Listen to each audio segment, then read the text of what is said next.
imesalia raha ya Sabato kwa watu wote wamchao Mungu. Asema siku sitafanya kazi, ya saba ni Sabato yake Bwana.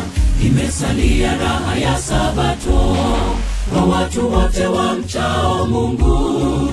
Asema siku sitafanya kazi, ya saba ni Sabato yake Bwana.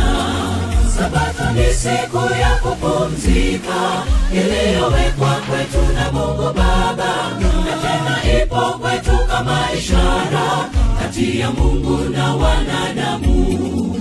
Sabato ni siku ya kupumzika iliyowekwa kwetu na Mungu Baba, na tena ipo kwetu kama ishara kati ya Mungu